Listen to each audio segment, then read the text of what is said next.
Con esta presentación vamos a hacer una revisión, a presentar los datos de la revisión sistemática de evaluaciones económicas de los tratamientos farmacológicos para asma grave no controlada en pacientes asmáticos.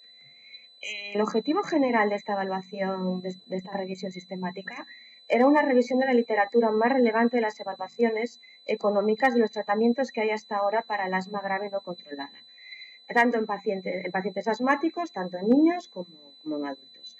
Y como objetivos específicos se determinó valorar la calidad y las limitaciones de la evidencia reflejada en estos estudios, realizar un informe de los artículos revisados y, por otro lado, la evaluación cualitativa de la metodología de los estudios analizados.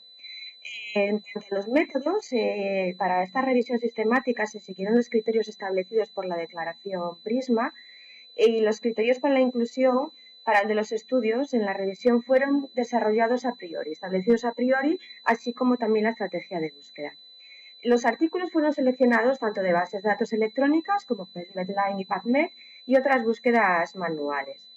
Se tiene además en cuenta aquellos estudios que son una evaluación económica completa. Se consideraron tanto estudios de análisis coste-efectividad, análisis de coste-utilidad y análisis de coste-beneficio.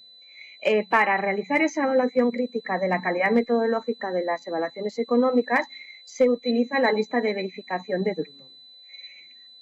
Si nos enfocamos ya en los resultados, se partió de una búsqueda inicial, tanto de las bases electrónicas como también de la búsqueda manual, y se encontraron que había unas 5 duplicidades, con lo cual, al final, el número total de registros cribados fueron de 87 publicaciones. De estas 87 publicaciones cribadas, solo de ellas alcanzaron los criterios establecidos a priori como criterios de inclusión. Como características, determinar que dentro de todas estas evaluaciones se vio que los costes eran expresados evidentemente dependiendo del país en que se habían realizado, en dólares americanos, dólares canadienses, libras esterlinas y euros, dependiendo del país, como decía anteriormente, donde se hayan realizado los estudios. Las tasas de descuento fueron las que se suelen encontrar habitualmente en este tipo de evaluaciones económicas. Los costes en un rango de un 3,5% y los resultados en un rango de 3,5% también. Hay que destacar que hay 3 estudios que usan datos individuales de pacientes para realizar los análisis de coste-efectividad. Unos eran datos de ensayos clínicos, de datos que se habían recogido en ensayos clínicos anteriormente, otro provenía de una base de datos de pacientes y un estudio ad hoc que se realizó, en este caso en España, con una N nada especial de 79 pacientes. El resto de los estudios utilizaron modelos matemáticos, en este caso la mayoría de los modelos, todos los modelos de Markov. Solo 3 de los 11 artículos hacen mención a que están validados y solo uno detalla la validación de su modelo. Hay que destacar que todos los estudios eran estudios de coste-efectividad. La población de pacientes difería entre aquellas evaluaciones que se habían realizado en Estados Unidos y en Europa, y esto es debido a las diferencias de aprobación para la comercialización por parte de las agencias reguladoras. Nos encontramos, por lo tanto, que en Estados Unidos en pacientes con asma moderada grave, según la indicación aprobada por las agencias reguladoras para los tratamientos adecuados para este estadio de la enfermedad. Y por otro lado, en Europa nos encontramos con pacientes con asma grave. El horizonte temporal de los modelos económicos fueron lo suficientemente extensos como para reflejar las consecuencias futuras, tanto clínicas y económicas. Hay que destacar también que la mayoría están sponsorizados por la industria farmacéutica, por lo que nos podemos encontrar con sesgos de informe. Otra característica es que se basan en publicaciones anteriores para establecer su modelo y estiman por eso que están validados cuando realmente nos encontramos que no, en esos artículos en los que se han basado no están validados los modelos tampoco.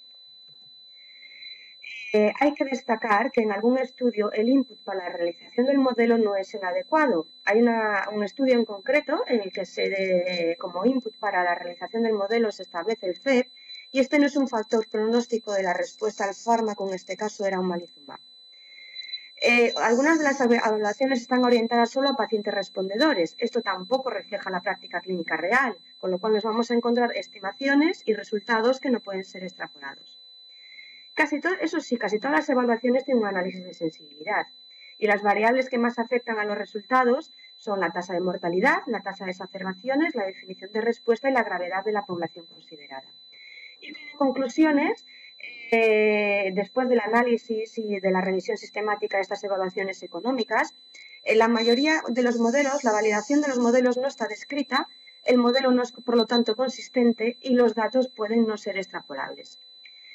La perspectiva adoptada en la mayoría de las evaluaciones económicas no es la adecuada para esta patología, puesto que de los 11 artículos seleccionados, al final solo uno se enfocaba dentro de la perspectiva social. Y debido a las características de la población y de la patología, en este caso del asma grave no controlada, nos encontramos que hay muchos datos que se pierden si enfocamos en la perspectiva fuera del ámbito, fuera de la perspectiva social, como pueden ser los días perdidos por trabajo o los días de escuela en el caso de los niños.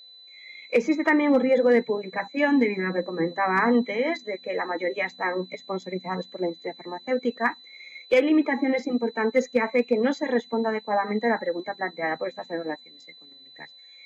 Como resultado de todo esto, mi conclusión, después de realizar esta revisión sistemática, es que hasta ahora no se ha realizado una evaluación económica de los tratamientos farmacológicos para el asma grave no controlada con una calidad aceptable.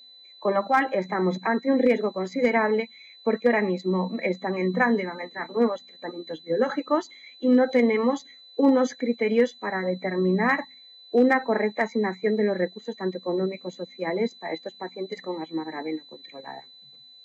Y hasta aquí mi presentación y espero que haya sido muy clara y que pueda sacar unas conclusiones concluyentes como las he realizado. Muchas gracias.